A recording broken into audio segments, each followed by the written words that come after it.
Bonjour Pythagore, comment vas-tu, cher ami? Salut Thalès, ça déchire. Ah, très bien, et que bricoles-tu, dis-moi? Une réciproque de malade à mon théorème. Mais c'est tout à fait formidable, ça, mon grand. Tout à fait formidable. Ouais. Alors comme ça, ce serait difficile de travailler avec la réciproque du théorème de Pythagore. N'importe quoi. Une petite capsule, et c'est réglé. Carrément. Et oui, le théorème de Pythagore a une réciproque.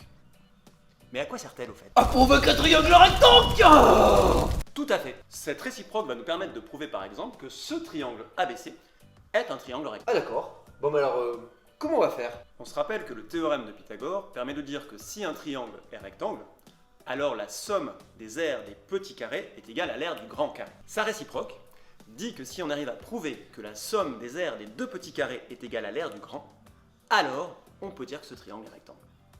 Bon, le plus grand côté, c'est AB. Donc, AB carré est égal à AC carré plus CB carré. Attention! On ne sait pas si cette égalité est vraie.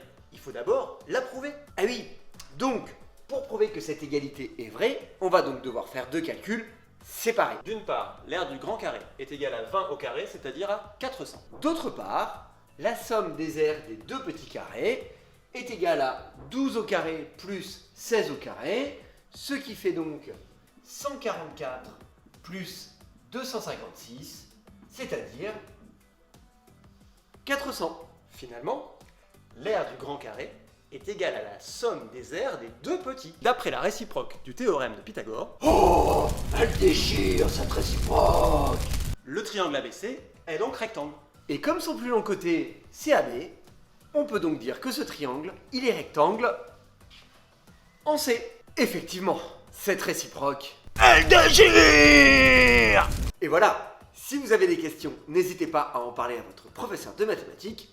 Et sinon, rendez-vous à la prochaine capsule. Qui déchire. Oui, allez, c'est bien.